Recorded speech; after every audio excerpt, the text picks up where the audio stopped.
Mais Josué, son jeune serviteur, restait dans la tente pour garder la présence de Dieu. Oh frère, ma soeur, j'aimerais te dire quelque chose.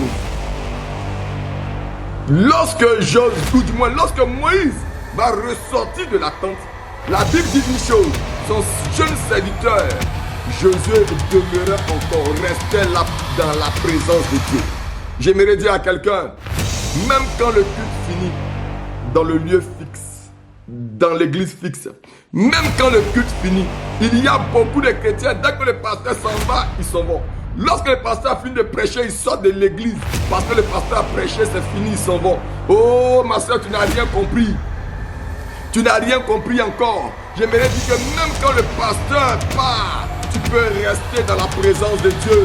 Oh, même quand le pasteur finit de prêcher, oh, tu peux recevoir une visitation personnelle.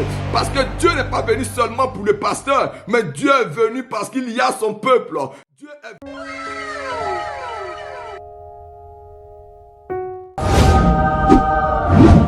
Le thème de mon message, sans plus tarder, c'est le Saint-Esprit n'habite pas l'Église. Oh, mon frère, le Saint-Esprit n'habite pas l'Église, j'aimerais te le dire comme ça. L'Église mobile, nous sommes le temple.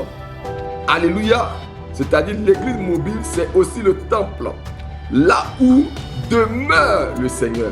J'aimerais dire à quelqu'un, quand tu acceptes le Seigneur Jésus-Christ de Nazareth comme sauveur personnel, tu deviens une église mobile.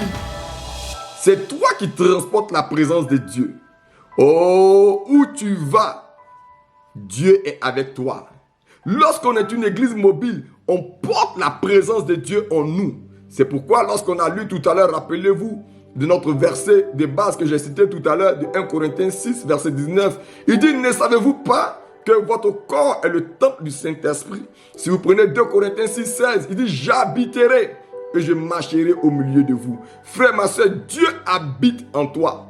Dieu habite en toi. Il y a un verset encore qui le dit plus clairement. C'est 1 Corinthiens 3, verset 16. Il dit, vous êtes le temple de Dieu et l'Esprit de Dieu habite en vous. Soulignez le mot en vous. Il habite en vous. Il n'habite pas quelque part d'autre. Lorsque tu es une église mobile, lorsque tu deviens une église mobile, le Seigneur habite en toi. J'aimerais te donner un exemple pratique pour que tu comprennes. Quand on est un croyant rempli du Saint-Esprit, et que lorsqu'on rentre par exemple dans un bureau ou on rentre dans un endroit quelconque qu'elle soit, l'atmosphère change. Parce que tu transportes la présence de Dieu. L'atmosphère n'est plus pareille. S'il y avait des esprits qui étaient là, ils seront dérangés. S'il y avait des forces occultes qui étaient là, ils seront dérangés. Parce que tu transportes la présence de Dieu. L'atmosphère change parce que tu es là. Parce que tu es l'église mobile. Et l'église mobile se promène avec le Seigneur. Se promène avec la présence de Dieu. Oh frère, ma soeur, j'aimerais te dire, dans ta maison, même sans bâtiment d'église, oui, la présence de Dieu peut se manifester. C'est pourquoi lorsque on prend conscience qu'on est vraiment une église mobile et qu'on porte la présence de Dieu à l'intérieur de nous, on fait attention parce qu'on ne veut plus faire n'importe quoi. Tu dois prendre conscience que tu es une église mobile et il y a le Saint-Esprit qui habite en toi, ma soeur, qui habite en toi, mon frère. Et tu dois prendre conscience de cela à partir d'aujourd'hui. Si tu n'étais pas conscient, change ta manière de vivre parce que tu es une église mobile. Jacques 4, verset 5 dit quoi? Dieu chérit avec jalousie l'esprit qu'il a fait habiter en nous.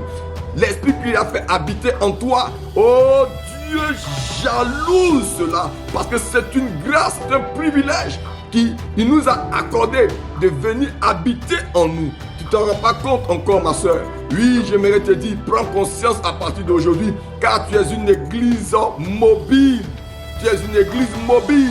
Alors, tu vas comprendre quelque chose. Nous allons parler maintenant de l'église fixe. Parce que, comme j'ai dit, je n'ai pas assez de temps pour le détailler. Ce sont des choses que j'explique clairement dans mon assemblée au peuple de Dieu, avec plusieurs séries comme ça, mais je prends juste cette portion afin de pouvoir aider une personne qui va entendre ce message là où Dieu veut que cela arrive. Alors, l'église fixe, lieu de travail de Dieu. Oh, l'église fixe est le lieu de travail de Dieu. Quand vous prenez le livre de Somme 22, verset 3, la Bible dit quoi? Dieu siège au milieu des louanges de son peuple. Dieu siège au milieu des louanges de son peuple. Dans le bâtiment d'église, Dieu travaille. Lorsque Dieu vient dans le bâtiment de l'église, lorsque Dieu vient dans l'église fixe, là où il y a une adresse précise, oh, j'aimerais dire, Dieu vient travailler là. Parce que Dieu n'habite pas, oh, dans l'église fixe. Dieu habite dans l'église mobile. Et l'église fixe est son lieu de travail. Je t'invite de là où tu es à accepter le Seigneur Jésus-Christ de Nazareth, afin que tu deviennes aussi une église mobile et que tu comprennes la longueur, la largeur et la profondeur de la puissance, de la grâce, de la faveur de Dieu. Alors soyez bénis. J'aimerais signer mon message en disant NB, qui signifie notez bien le salut avant toute chose. Je suis le prophète Akaji. Soyez bénis et on se dit ciao ciao.